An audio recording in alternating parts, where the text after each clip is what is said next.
Welcome back to PJ Chen Design. This is PJ. Today I would like to show you this really simple ring. Even you look simple, but it's a little tricky to get the ring size correctly. Are you ready? Let's get started.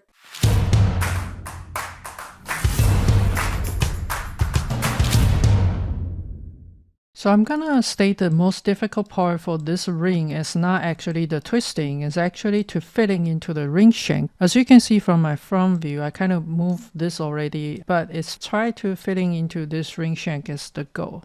Right? So how do we actually get this one? So that's starting from the scratch. I'm going to coming into the front view and create my ring size. So I'm going to use the circle command and I'm going to snapping into the 0 and using the radius for 8 or diameter for 16. All right, now we need to know how long is this one. So I'm going to use the length and it's showing is 50.265. So I'm just gonna make a copy of that number and I'm going to draw a straight line exactly the same length, and that will be the circle stretching to be flat, and that will be the reference line. Okay, so now we have this one. Let's go ahead to pipe it. I'm simply just going to use the pipe command with no cap, and I'm going to make it into, depends on how big you want it, so I'm going to make it into the 1 millimeter, so 0.5 millimeter as a radius, and I'm going to have it something like this. Now how many row do I need it? And one might be too thin for the ring, is up to you. This is for the demonstration. I just want to show you how to do it. So I'm going to have this linear array, and we are going to have maybe 5 of them. I'm going to starting from here to somewhere here, holding my shift. So they are kind of interlocking there. All right, so let me pick up all of them and using the Boolean union to make them into one piece. Now, so you can see that we have the curve right there, and the curve, I would like them just be on the bottom and also middle of this piece. So let's go ahead to do on my right view. I'm going to use a align vertical center to align right in the center first, and also going to align again to the bottom. So now this bottom one, you can see that curve, that reference is on the bottom middle of my object. Okay, now I need to decide it, like where do I actually want this curve or this object to be twisted. So I need some reference point. So let me go ahead to use the command called divide, and I want to divide into maybe 4 sections and see how it goes. So now I have this right here, and I like to have this one being twisted.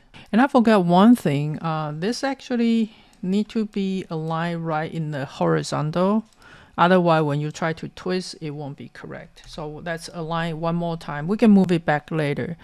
So now what we have is this, and we want to twist this guy, and let's go ahead to twist it from this point to this point, and we just want to do 180 degree, something like this. All right, so you can see this is really nice twist here, but if you look at the front view, all you see it's a bump right here. We want the bottom to be flat, right? So we want to move all those sections up. Let me show you what happened if I just flow this guy. I'm going to have this curve, and I'm going to align to the bottom of this pipe right here. Okay, so that's in the bottom of a ring shank. Then let's using the flow command. Let me show you what I mean here. I'm going to pick up the object, and I'm going to pick up the curve, and then coming into here, I'm going to pick up the curve. All right, as you can see, I'm gonna rotate this guy a little bit. So let's go ahead to rotate with the center, holding my shift to rotate it 90 degree. All right, so you can see here, if you look at my front view, and I'm going to also click on where that curve is, and this is going to be our ring rail. In most of the time in the scenario, like anything get under the ring rail, we could simply just extrude it something and then to trim it off. So I'm just gonna use a surface right here to show you. In this case, if we trim it off, we trim it off the design, and it's not flowy, right? right? So that is the problem when we try to use the twist and you got something on the bottom. So how do we fix that? So I'm going to delete this one and delete this one and just working on this twist. Before we flow it back, we will need to take a look on how we can make the bottom completely flat, right? So the best way to do it is using the CAD edit command. In the CAD edit, you want to choose the bounding box and also have a CAD edit video on the right top corner. I will put a link right there. If you're interested to know more about the CAD edit, that you can watch that video.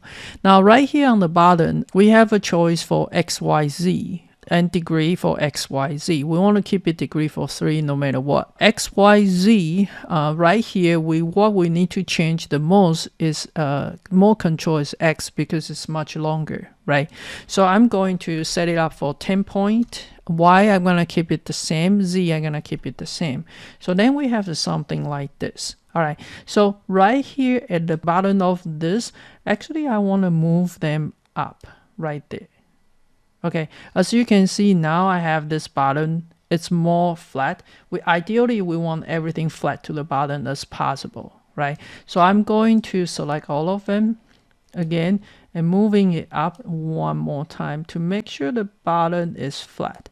But we might have a little bit adjustment here because we want to bring them down, right? So right at this point and all this point, I also want to bring them down. Like notice this might affect the way on your neighbor, right? So if you take a look on this, I only have this tiny gap different, but I do not have any of the part right here to be added. So I know I need to have a lot more point, right? I'm going to delete this one and I'm going to do the CAD edit one more time. And then I'm going to select this object.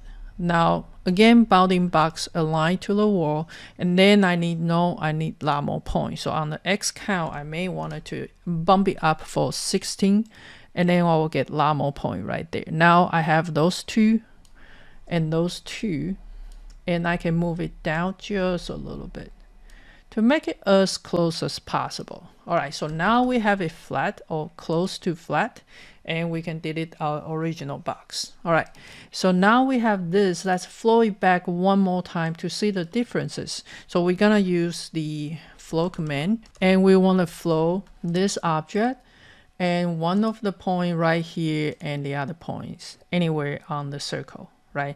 So now if you take a look at this front view, you can see that it's fitting much better. If we take a look on the perspective view, and then we will get something like this, right? So this will be a better fit for the design that you have without cutting inside of the ring shank. If you like me, like to build a strong foundation for your jewelry CAD design, I have a perfect course for you for my Jewelry CAD Masterclass. Not only it introduces the foundation of the Jewelry CAD, it also including a lot of advanced technique to help you to do your design. Check out my course at pjchendesign.com and hope to see you in the course. Thank you for watching, and I'll see you next.